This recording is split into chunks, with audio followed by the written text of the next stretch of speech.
তুমি কি করতেছো?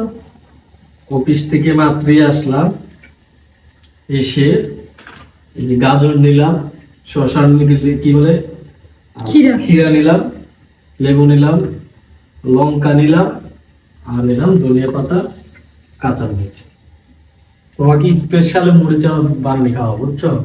তুমি তো বলো আমি কিছু করি না। এই দেখো অফিস থেকে এসে স্পেশাল মুড়ি তোমার খাওয়াবো, সাথে হলো দুধ চা। ঠিক আছে, আমার সাথে দেখো আমি তাড়াতাড়ি পেছন পেছন পেছন করে কেটে দিচ্ছি। ঠিক আছে না? আমার তো মনে হয় না তুমি কেচেন কেচেন করে কাটতে হবে। এইদিকে চেক করছি, দেখছো? একটু পাতলা করে দিও।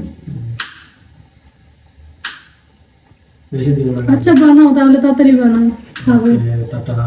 আমি দেখতেছি কিভাবে বানাও। ওকে, তোমরা সাথে থাকো। ফাইনালি আমাদের এই যে সব কাটা হয়ে গেছে, এগুলা কেচেন কেচেন করে কেটে ফেললাম। এই যে দেখো এগুলা কেটে ফেললাম। আর এখন এটাতে আমি খাঁটি সরিষার তেল দেবো, এটা কিনে আনলাম। খাঁটি সরিষার তেলটা দিয়ে দিব। আর মুড়িটা তুমি খেয়ে তারপর বলো টাটা।